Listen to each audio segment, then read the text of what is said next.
안녕하세요. 저희는 대한민국 청소년의회 홍보대사입니다.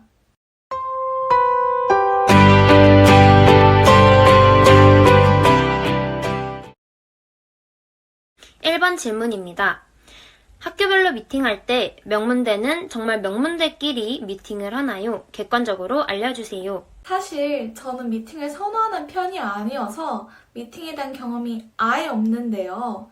물론 특정 대학교를 선호하는 학생분들도 계시겠지만 저의 지인이나 아니면 친구들의 이야기 또는 경험담을 들어보면 대부분의 미팅은 친목 도모를 하는 모임이라고 해요. 그래서 새내기 분들이라면 저는 한 번쯤 미팅을 경험해 보시고 좀 대학에 대한 이름을 떨쳐내시고 꼭 즐기셨으면 좋겠습니다. 저희 친구들과 동기들을 봤을 때 미팅은 사람마다 다른 것 같습니다. 자신이 어떤 사람을 만나고 싶은지에 따라서 가는 미팅의 자리도 달라지겠죠? 하지만 저의 과 선배님의 경험담에 따르면 사람의 재치와 성격 그리고 인품은 학교와 비례하지는 않는다고 생각합니다. 두 번째 질문입니다. 학점 잘 따는 법 좀 구체적으로 알려주세요. 출석이에요. 사실 한 번쯤은 지각해도 되겠지? 결석해도 되겠지? 라고 생각하시는 분들이 계실 수도 있어요. 하지만 학점을 정말 잘 따고 싶다라고 생각하신다면 출석은 꼭 한 번에 놓치지 않으셨으면 좋겠습니다. 특히 제가 나 시험 되게 잘 봤는데 왜 성적이 이러지? 라고 하는 경우도 있어요. 그렇게 알고 보면은 요즘 비대면 같은 상황에서 실시간 수업을 놓쳤다든지 아니면 온라인 강의 기한을 놓쳤다든지 이래서 출석에 감점이 생겨서 성적이 떨어지는 경우가 있기 때문에 너무 악한 상황을 만들지 않기 위해서는 꼭 출석을 잘 하셨으면 좋겠습니다. 항상 이런 생각을 가져야 돼요. 제출하는 거에 의의를 둬야겠다라고 생각하는 게 아니라 정말 모든 거를 정말 정성스럽게 내가 봐도 만족스러울 정도로 이렇게 매번 과제를 낸다거나 공부 준비를 한다거나 하면 몸은 힘들어도 점수는 그만큼 잘 나오더라고요. 항상 유노유노 같은 마음가짐으로 열심히 하면 좋은 결과가 있을 겁니다. 이제 수업을 들으면서 녹음도 함께 하다 보면은 필기를 하면서 빠졌던 부분이나 수업 중에 이해가 안 됐던 부분은 다시 들어볼 수 있어서 좋은 방법이라고 생각합니다. 또한 이제 교수님들마다 시험 출제 유형도 모두 다르시기 때문에 이것에 맞는 이제 교수님들마다의 유형을 파악하고 그것에 맞는 공부법을 찾는 게 가장 중요하다고 생각합니다. 세 번째 질문입니다. 소프트웨어 관련 인서울 하위 대학인데 대학 간판 때문에 너무 걱정됩니다. 요즘 공기업이나 공공기관, 사기업 같은 경우에도 지원자를 공정하게 뽑기 위해서 블라인드 채용 방식으로 진행을 하고 있다고 합니다. 그래서 이제 지원자가 어느 대학교를 나왔는지는 이제 면접관 분들도 알 수는 없기 때문에 너무 큰 걱정은 안 하셔도 괜찮을 것 같다고 생각합니다. 전국에 있는 수많은 대학 중에서 인서울대학에 들어왔다는 것은 정말 고생 많이 했다는 의미가 아닐까요? 그리고 누군가에게는 정말 가고 싶은 학교일 수도 있습니다. 애교심을 가지고 대학 생활을 열심히 하다 보면 그 누구보다도 더 많은 것을 이뤄낼 수 있을 거라고 생각합니다. 자부심을 가지세요. 네 번째 질문입니다. 입시를 겪으면서 가장 힘들었던 순간은 언제였나요? 그 순간을 이겨내는 방법을 알려주세요. 입시 중 가장 힘들었던 순간은 제가 무엇을 해야 될지를 모르겠을 때였어요. 다른 친구들은 다 목표가 있고 꿈이 있고 목표 전공이 있었어요. 무엇을 해야 될지가 분명했는데 저는 아직 그런 게 없었거든요. 제가 뭘 하고 싶은지를 몰랐어서 수시 넣을 때도 되게 힘들었어요. 어느 과에 넣어야 될지를 모르겠어서 되게 방황했었는데 그거 때문에 많이 힘들었던 것 같아요.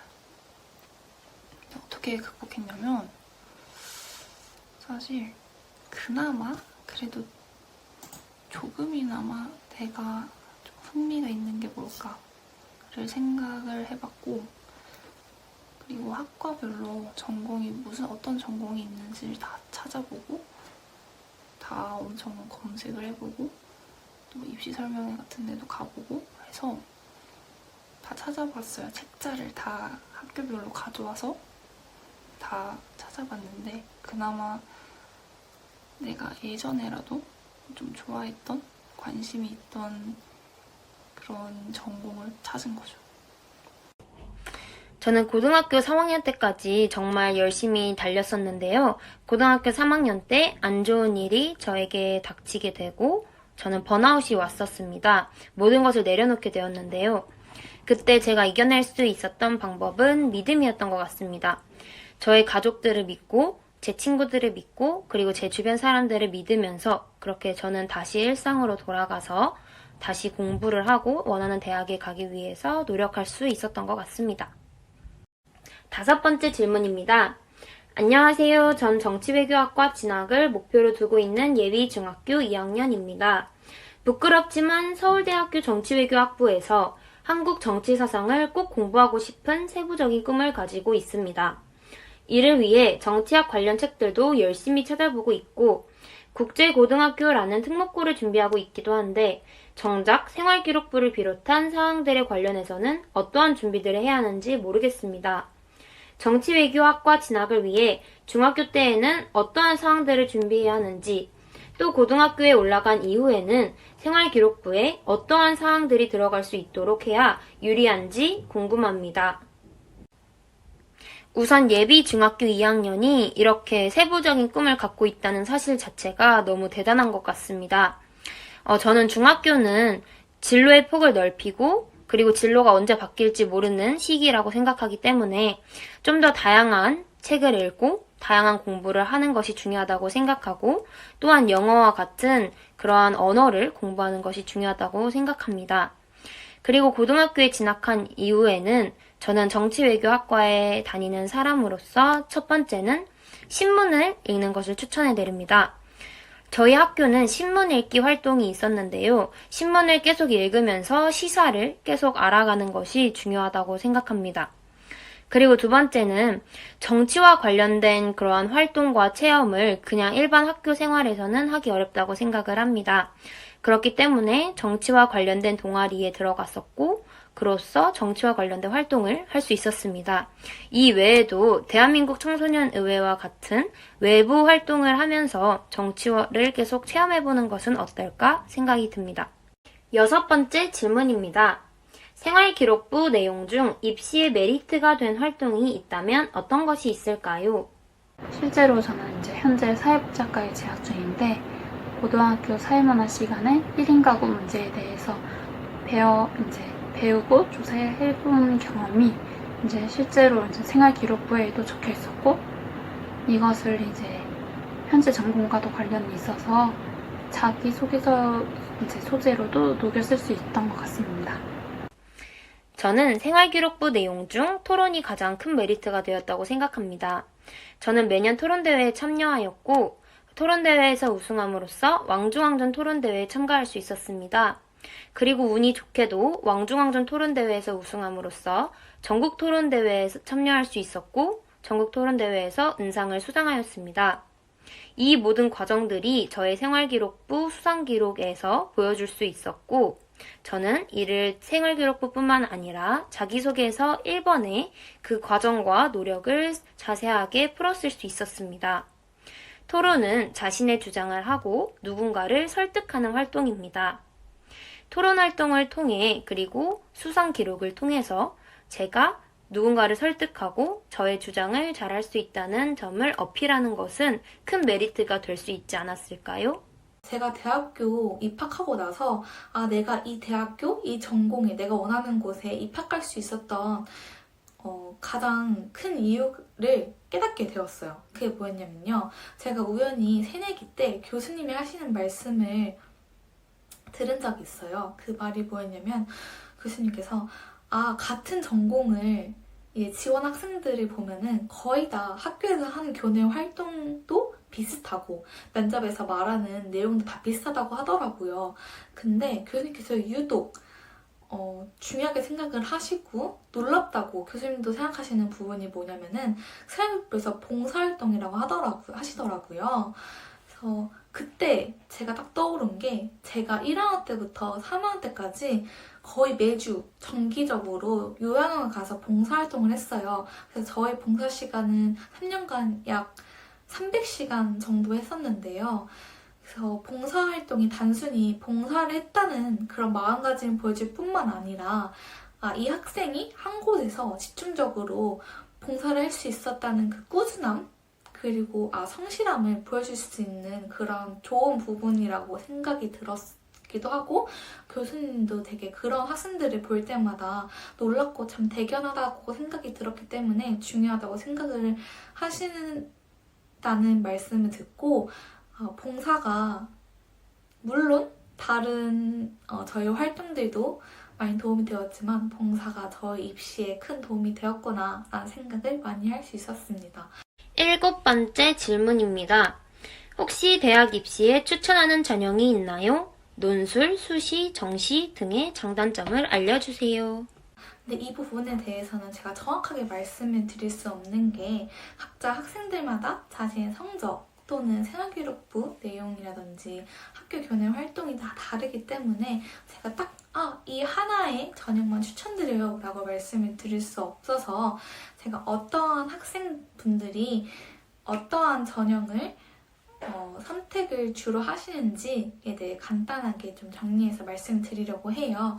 우선 물론 공부 잘하는 학생분들 같은 경우는 정시 점수, 모의고사 점수라든지 내신 성적이 둘 다 좋을 수 있지만 자신이 좀 더 시간 관리를 잘 하고 그리고 모의고사, 그러니까 시험 이렇게 형태가 자신에게 맞다라고 생각하시는 분들, 모의고사를 봤을 때 성적이 더 잘 나온다라고 하시는 분들은 정시를 많이 선택을 하시고요. 아니면 수시에서 자신이 나는 내신과 같은 그런 문제 유형 스타일이 나한테 맞는다. 그리고 성적도 잘 나온다. 라고 하시는 분들은 교과 전형을 선택하시는 경우가 많아요. 그리고 저처럼 수시인데 교과 전형이 아닌 학생부 종합 전형을 선택하시는 분들도 계신데요. 저 같은 경우는 사실 종합 전형인데 성적이 좋으신 분들도 계시겠지만 저는 좀 제가 성적이 저한테는 좀 부족한 부분이라고 생각이 들었는데요. 제가 앞서 말씀드렸다시피 저는 교내에서 활동을 되게 많이 했어요. 생활기록부에 생각보다 적을 것이 좀 많은 편이었기 때문에 그래서 그런 활동으로 내 성적뿐만 아니라 성적 외에도 나를 좀 어필할 수 있고 저에 대해서 면접관들이거나 아니면 교수님들께 이렇게 저를 좀 더 보여드릴 수 있는 방법이 뭘까라고 생각하다가 저한테 종합전형이 맞다고 생각이 들어서 종합전형 선택을 하게 되었고 그래서 저의 다양한 활동이나 아까 말씀드렸던 그 봉사활동 이런 것들이 저의 성적을 조금 이렇게 보완해주지 않았나라는 생각이 좀 들었었습니다. 그리고 수시는 논술 전형이 있는데 논술 전형 같은 건 제가 하지 않아서 잘 모르지만 제 주변 친구들, 논술 준비했던 친구들의 경험담을 들어보면은 거의 논술은 일찍 시작하는 것을 많이 추천을 하더라고요. 그래서 일찍 시작해서 거의 끝까지 꾸준히 하는 것을 거의 목표를 하고 있는데요. 아닐 수도 있지만 대부분 제 친구들의 이야기를 들어보면은 나는 조금 내신 성적이 부족하다고 느껴지고 좀 자신에게 그게 단점이라고 생각이 드는 친구들이 논술을 준비하는 경우가 좀 더 많았었고 그리고 내가 꾸준히 이렇게 논술 글 작성하는 거 연습을 좀 많이 할 수 있고 수리나 이런 여러 부분에 있어서 논술 준비하는 거를 꾸준히 할 수 있다라고 생각했던 친구들이라면 논술을 선택하는 경우가 좀 더 많았던 것 같아요. 8번째 질문입니다. 아르바이트를 하면서 학업을 병행하는 건 어떤가요? 평일 알바에 대한 생각이 궁금합니다. 대학생 때는 아르바이트랑 병행 충분히 할 수 있죠. 시간표를 잘 짜면 공강에 또 아르바이트 하면 되고, 그리고 수업이 끝나고 뭐 저녁에 간다든지 주말에 한다든지 이렇게 좀 유동적으로 시간표에 따라서 할 수 있기 때문에 충분히 가능하다고 생각합니다. 저는 평일과 주말에 아르바이트를 하고 있습니다. 학업과 병행할 때에는 사실 조금 벅찰 때도 있는데요. 그리고 다른 친구들이 제가 아르바이트를 하는 만큼 휴식을 취하고 놀거나 더 공부를 할 때에는 서러울 때도 있습니다. 하지만 어른이 되었다는 이유로 부모님께 돈을 받고 싶지 않은 마음도 컸고, 그리고 부모님 눈치를 보지 않고 돈을 쓸 수 있기 때문에 아르바이트를 멈출 수 없는 것 같습니다. 하지만 만약에 자신의 학업에 영향을 미친다면 그것은 조절을 하면서 해야 되는 게 아닐까요? 이제 개인적으로 평일에 하루에서 이틀 정도는 큰 무리가 없다고 생각하지만 이게 아르바이트가 너무 많은 비중을 차지하고 있을 때에는 특히 시험 기간에 이제 시험 공부도 해야 되기 때문에 조금은 무리가 있지 않을까 생각합니다. 이제 저는 작년 1학기에 한국장학재단에서 운영하는 국가근로장학생으로 이제 교회에서 근로를 했었는데, 이게 아무래도 이제 공강 시간이나 이제 개인적인 공부도 할 수 있었기 때문에 신청 자격이 된다면 국가근로장학생도 추천하고 싶습니다.